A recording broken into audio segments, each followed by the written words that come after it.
Well, thank you very much. We've just had a great meeting, a really good, very productive meeting. We have one thing in common. We want this city of ours that we love to do very well. And I wanted to congratulate the mayor. He really ran an incredible race against, a lot of smart people, starting with the early primaries against some very tough people, very smart people. And he beat them easily. And I congratulated him. And we talked about some things in very strong common, like housing and getting housing built, and food and prices, and the price of oil is coming way down. Anything I do is going to be good for New York. If I can get prices down, it's good for New York. And we've got them down, way down from last year. We have, as you know, I've been saying to a lot of people, Walmart said that Thanksgiving this year is exactly 25% less than last year. So that's good for New York, good for everybody. But I just want to congratulate. I think you're going to have, hopefully, a really great mayor. The better he does, the happier I am, I will say. There's no difference in party. There's no difference in anything. And we're going to be helping him to make everybody's dream come true, having a strong and very safe New York. And congratulations, Mr. Mayor. Thank you, Mr. President. Thank you. I appreciate it. Please. I appreciated the meeting with the president, and as he said, it was a productive meeting focused on a place of shared admiration and love, which is New York City, and the need to deliver affordability to New Yorkers, the 8.5 million people who call our city their home, who are struggling to afford life in the most expensive city in the United States of America. We spoke about rent, we spoke about groceries, we spoke about utilities, we spoke about the different ways in which people are being pushed out, and I appreciated the time with the president, I appreciated the conversation. I look forward to working together to deliver that affordability for New Yorkers. Thank you very much. Any questions, please? President Trump, Stephen Nelson from the New York Post. I've got a question for you and then also one for the mayor-elect. Sure. For you, you've referred to Mr. Mamdani as a communist. Could you describe why you feel that way? And also, will you do anything to stop him from arresting Prime Minister Netanyahu if he visits New York? Well, we didn't discuss your second part of the question. And on your first part, I mean, he's got views that are a little out there, but who knows? I mean, we're going to see what works, or he's going to change also. We all change. I changed a lot. From when I first came to office. It's now quite a while ago. It's quite a while. My first term was great. We had the greatest economy in the history of our country. We're doing even better now. We're doing much better now than we did even the first term. And I can tell you some of my views have changed. And we had discussions on some things. I'm not going to discuss what they were, but that I feel very confident that he can do a very good job. I think he is going to surprise some conservative people, actually. And some very liberal people. He won't surprise them because they already like him. And for Mr. Mamdani, it sounds like you had a productive discussion, but just days ago you referred to President Trump as a despot who had betrayed the country. You said you'd be his worst nightmare and accused him of having a fascist agenda. Are you planning to retract any of these remarks in order to improve your relationship? I think both President Trump and I, we are very clear about our positions and our views, and what I really appreciate about the president is that the meeting that we had focused not on places of disagreement, which there are many, and also focused on the shared purpose that we have in serving New Yorkers. And frankly, that is something that could transform the lives of the 8.5 million people who are currently struggling under a cost of living crisis, with 1 in 4 living in poverty. And the meeting came back again and again to what it could look like to lift those New Yorkers out of struggle and start to deliver them a city that they could do more than just struggle to afford it, but actually start to live in it. And I've been called much worse than a despot, so it's not that insulting.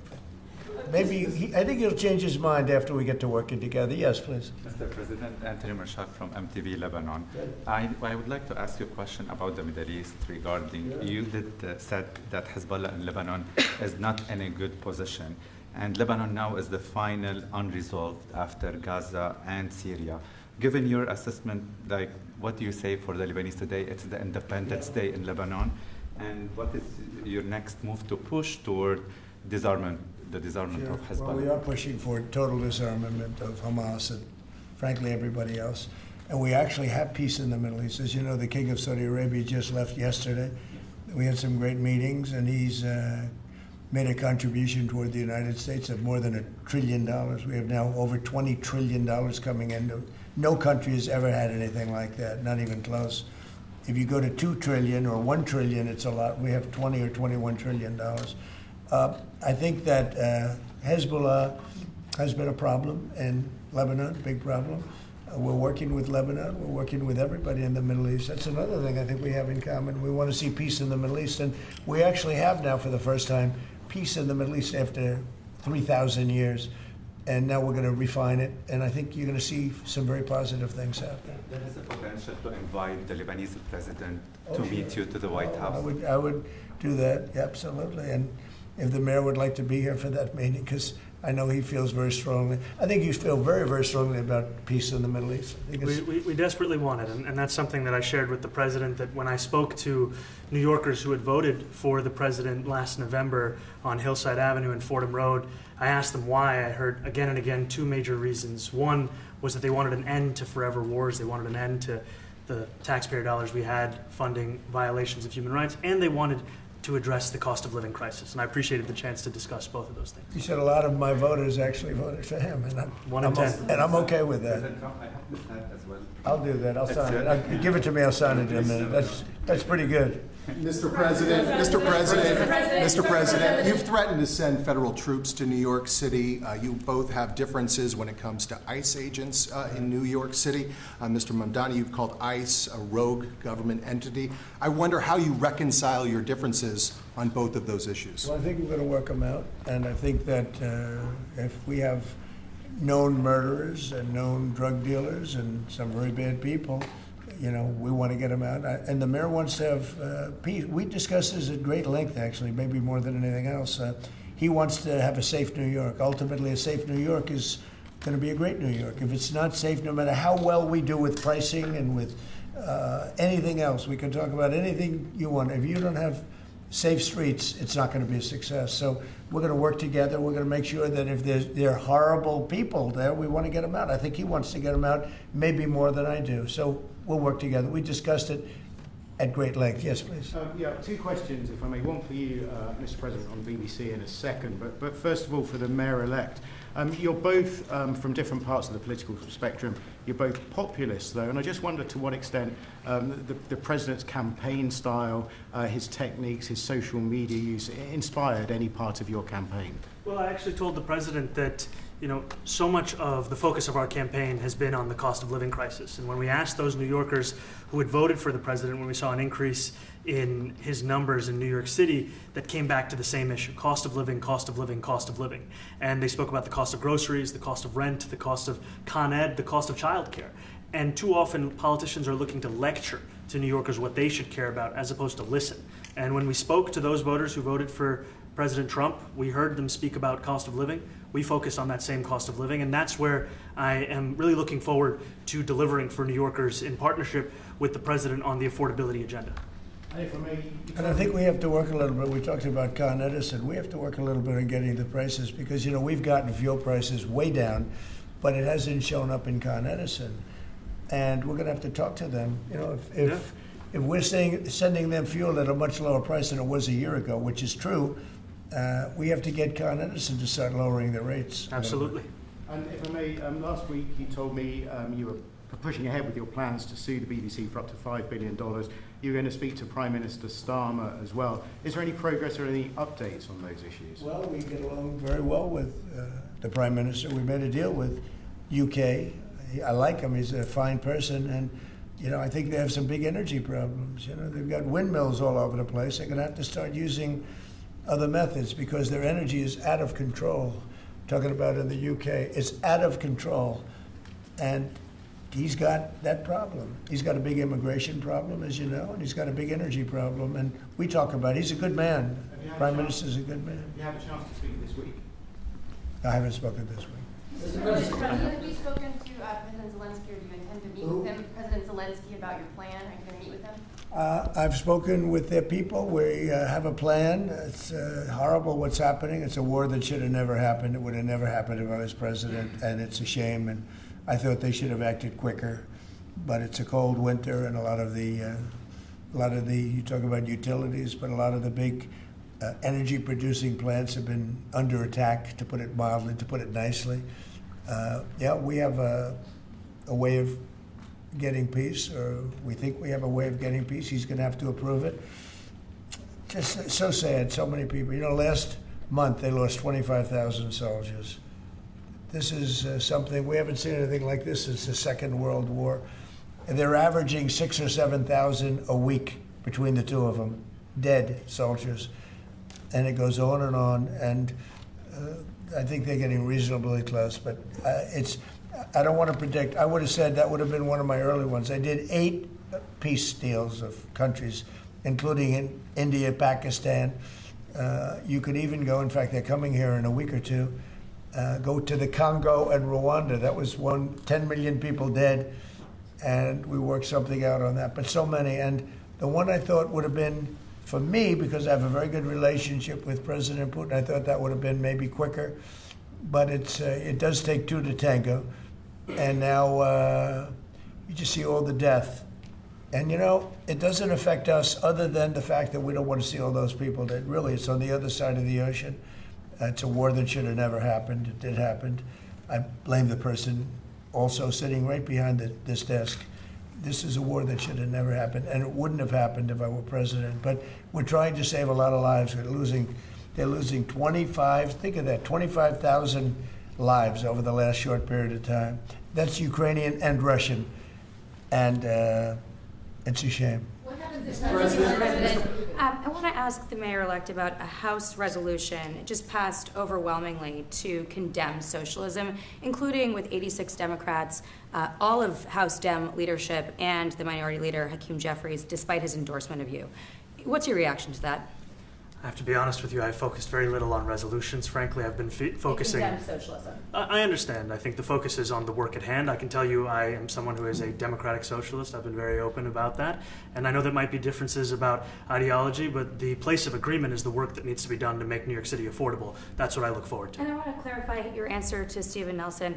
He asked about your comment calling the president a fascist, and your answer was, both President Trump and I have been clear about our positions and our views. Are you affirming that you think President Trump is a fascist? I've spoken about... That's okay. You can just say yes. Okay. All right. Okay. It's easier. It's easier than explaining it. I don't mind. And Mr. President, I wanted to ask you also about this Ukraine plan. Yeah. President Zelensky said today that his country would risk either giving up a partner or giving up its dignity. There's been criticism that this deal proposal... He doesn't like it? It's unclear. He was sort of tenuous about it. He'll have to like it, and if he doesn't like it, then, you know, they should just keep fighting, I guess, you know. The suggestion that he made, though, was that if he doesn't accept it, that the U.S. would pull back its support for Ukraine. Is that Well, at some accurate? point, he's going to have to accept something. You know, he hasn't accepted. You remember right in the Oval Office not so long ago, I said, you don't have the cards. Don't forget, I inherited this war. I would have never, this war never would have happened. I inherited this war. And I thought he should have made a deal a year ago, 2 years ago. The ultimate deal would have been if it never started. That would have been the good deal. That could have been done too if you had the right president, but you didn't have the right president. Mr. President, the cost of living is something that you and Mr. Mamdani seem to agree on. Democrats have run New York City for a long time, Mr. Mamdani. Do you see Democrat policy specifically as being a problem? And I'd like that be a question that both of you could answer in New York City.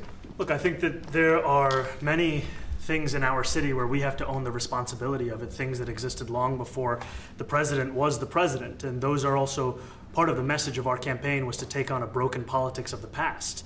And I ran against a number of candidates who represented different versions of that past. And what we found time and again is that working people were left behind in the politics of our city. And what we're looking to do is put those people right back at the heart of our politics so that we don't have a situation where we're in the wealthiest city in the history of the world, and yet 1 in 5 can't even afford $2.90 for a Metro card. Mr. Mamdani. You know, we had some interesting conversation, and some of his ideas really are the same ideas that I have. But a big thing on cost, you know, the new word is affordability. Another word is just groceries. You know, it's sort of an old-fashioned word, but it's very accurate. And they're coming down high. They were, you know, we had, both of us, we had the highest inflation in the history of our country the last 4 years under the Biden administration. And we've got inflation down now to a normal number. It's going to go even a little bit lower than that. Katie, do you have something? Mr. President, thank you so much. Mr. Mamdani often talks about New York City being covered by international law, that they will follow international law. Doesn't often talk about the U.S. Constitution. What is your response to that? Well, I don't know what you're referring to in terms it can be covered by international law, local law. It's covered by a lot of laws, but it's covered by U.S. law. Are you referring to anything in particular? He just says that they're a city that endorses and enforces international law. Is that at odds with U.S. I don't law? know. Would you want to?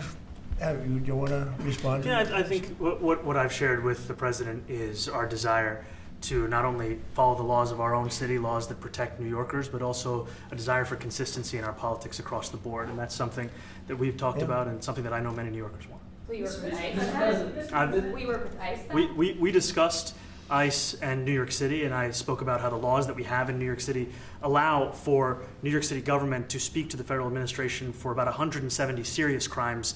The concerns that many New Yorkers have are around the enforcement of immigration laws on New Yorkers across the 5 boroughs, and most recently we're talking about a mother and her 2 children, how this has very little to do with what that is. Mr. Mamdani, What we did is we discussed crime.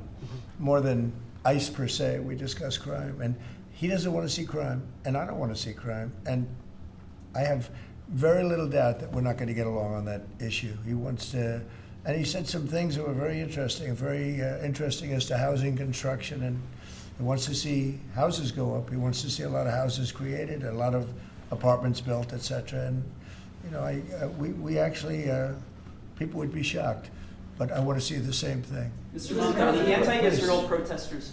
Okay? Yeah, Mr. President, I wanted to know one of the policies as well that Mayor-elect Mamdani talked a number of times about on the campaign was shifting the tax burden for property taxes from what he called minority communities to white-based communities and putting more taxes on white people. I also noticed that in your acceptance speech you didn't mention anything about America or Christians or white people in general, and so I didn't know if that was one of the policies that you guys had spoken about. We focused on affordability. We focused on the cost of living crisis. What I will say is that I am very much interested in property tax reform because what we see right now in New York City is a system that is so inequitable that it can't even stand up in court. And the president and I spoke about the importance of not only building more housing, but also making sure that regulation of housing is something that is manageable to actually get through and not the cause of yet another weight that we see in our But to be city. clear, you're continuing this idea of race-based property taxes. No, to be very clear, That's what you said. no, the use of the term was a description of neighborhoods, not a description of intent. So you intend to tax the whiter neighborhoods more? No, we intend to create a fair property tax system because we want a New York City that is not only fair and equitable, but also one that every New Yorker can afford. Mr. Mamdani, anti-Israel protesters. Please, God. Mr. Mamdani, anti-Israel protesters just targeted a synagogue in New York. Are you concerned about Jewish New Yorkers feeling welcome and safe in the city? And President Trump, you've threatened to cut off federal funding to New York City. What policies would prompt you to do that? Would that be city-run grocery stores? Would it be something else? Well, I think if we didn't get along, whether it's cut off or just make it a little bit difficult or not give as much, we want to see, I use the term, we don't want good money going after bad, and we don't want that to happen. I don't think that's going to happen. I did say that, subject to what policies are being said. We had a meeting today that actually surprised me. He wants to see no crime. He wants to see housing being built. He wants to see rents coming down, all things that I agree with. Now, we may disagree how we get there. The rent coming down, I think one of the things I really gleaned very much today, he'd like to see him come down, ideally, by building a lot of additional housing. Yeah. That's the ultimate way. He agrees with that, and so do I. But if I read the newspapers and the stories, I don't hear that. But I heard him say it today, and I think that's a very positive step. No, I don't expect. I expect to be helping him, not hurting him. A big help, because I want New York City to be great. Look, I love New York City. It's where I come from. I spent a lot of years there. Now I'm right here. We took a big setback with the mayor that we had, named de Blasio. I thought it was a tremendous setback for the city. I think this mayor can do some things that are going to be really great. Mr. President, Mr. President, Thank you, Mr. President. How about you? Thank you, Mr. President. You're a billionaire. You have a different address nowadays than you used to, but you used to call New York City home. Would you feel comfortable living in New York City under a Mamdani administration? Yeah, I would. I really would. Especially after the meeting. Absolutely. What makes you comfortable? We agree on a lot more than I would have thought.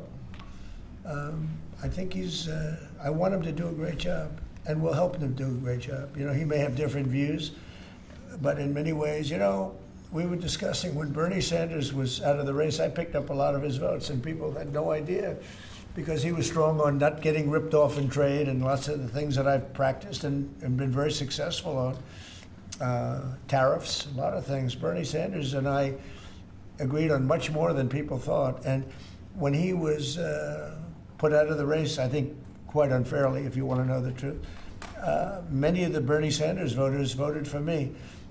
And I felt very comfortable, frankly, in seeing that and saying that. And, you know, it just turned out to be a statistical truth.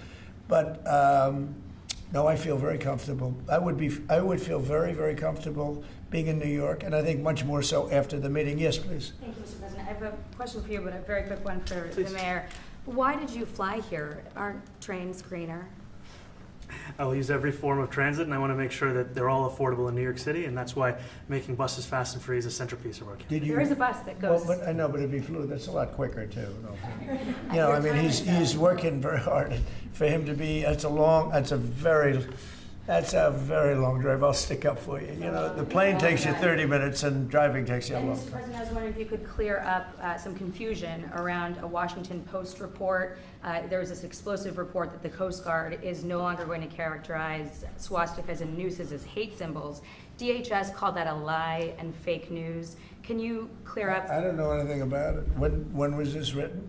I think yesterday. Well, look, the Coast Guard's an incredible group of people. I know them very well. We just ordered a lot of new Coast Guard cutters, beautiful, the most magnificent ship. They look like yachts with lots of guns on them. So I don't know, I haven't seen any report like that, but certainly we want them to remain a great force, and they are. You are a peacemaker, and you did the peace in all the 9 months around the world. I would like to ask Mr. Mamdani, you've accused the U.S. government of committing genocide in Gaza while President Trump was working on peace. Why that? I've spoken about the Israeli government committing genocide, and I've spoken about our government funding it. And I shared with the president in our meeting about the concern that many New Yorkers have of wanting their tax dollars to go towards the benefit of New Yorkers and their ability to afford basic dignity. And what we see right now is we're in the 9th consecutive year of more than 100,000 school children being homeless in our city. And there's a desperate need not only for the following of human rights, but also the following through on the promises we've made New Yorkers. And I appreciated the meeting we had and the work that we can do. Do you agree that President Trump did do a peace and he worked hard to make the peace? Because he worked hard to do the peace in the Middle East and everywhere. Do you agree with that? I appreciate all efforts towards peace, and I shared with President Trump that when I spoke to Trump voters on Hillside Avenue, including one of whom was a pharmacist that spoke about how President Trump's father actually went to that pharmacy not too far from Jamaica Estates, that people were tired of seeing our tax dollars fund endless wars. And I also believe that we have to follow through on the international human rights, and I know that still today those are being violated, and that continues to be work that has to be done no matter where we're speaking of.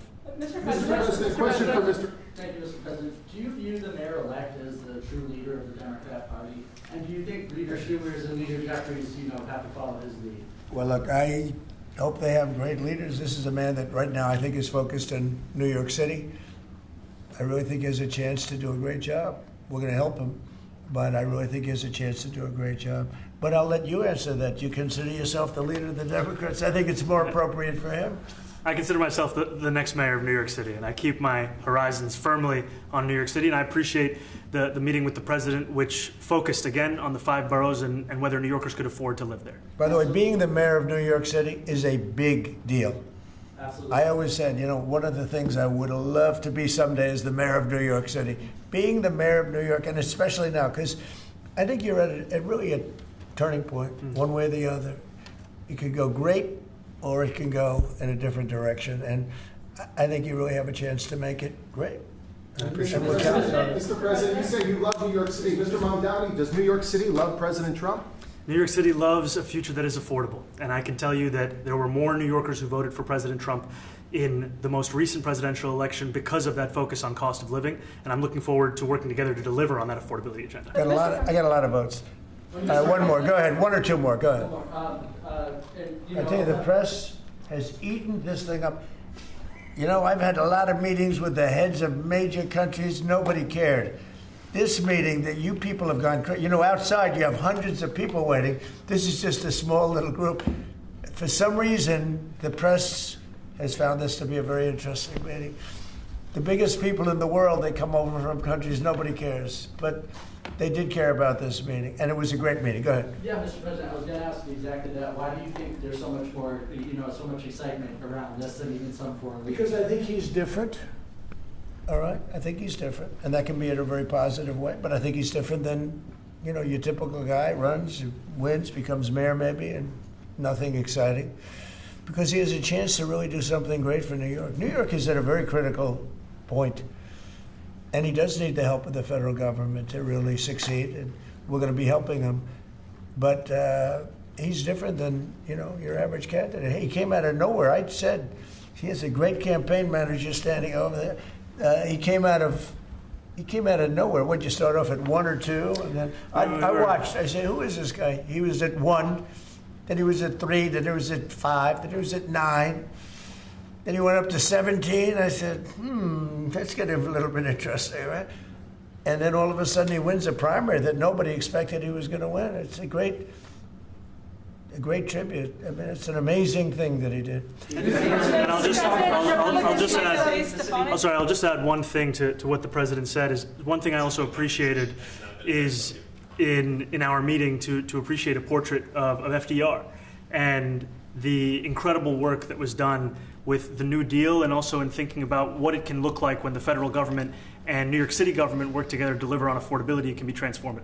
We have a great portrait of FDR that I found in the vaults that was missing for years. I found it, and I put it up. He's a Democrat, to the best of my knowledge. He's a Democrat.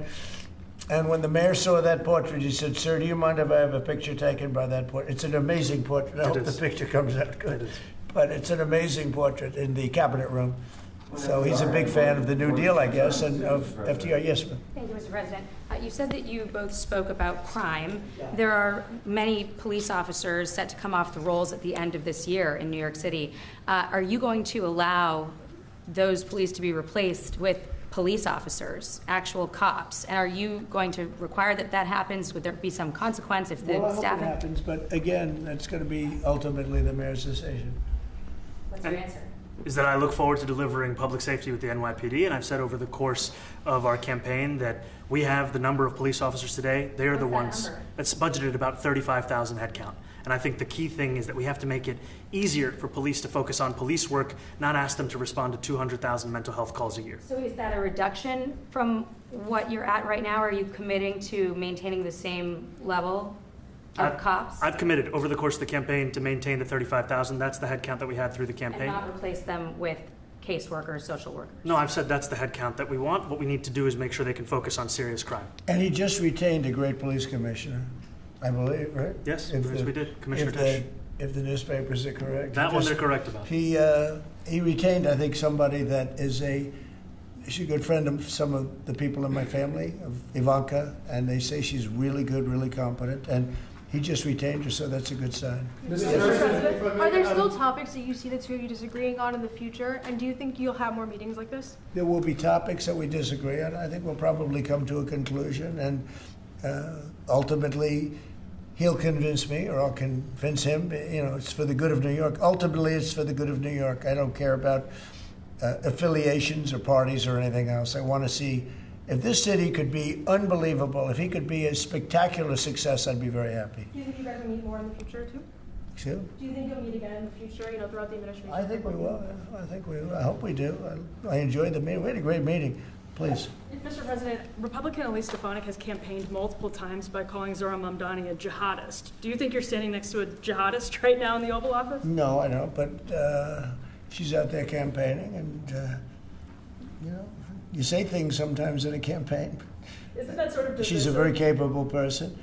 Isn't But that a kind of label? you really have to ask her about that. But no, I don't particularly. I think I met with I met with a man who's a very rational person. I met with a man who really wants to see New York be great again. And I can say again, because New York was great. You know, when I came down to Washington initially, the city was so hot. It was doing great. We were having some telltale signs of problems. We had a mayor that was not doing a great job, but still, it was moving along. And it went bad. It really went, you know, pretty bad. And I think it's been at lower points, but it went pretty bad. I think he can bring it back. Now the question is, will he bring it back all the way? Will he bring it back greater than ever before, which is, I guarantee, that's his wish. I think he wants to make it greater than ever before. And if he can, we'll be out there cheering. I'll be cheering for him.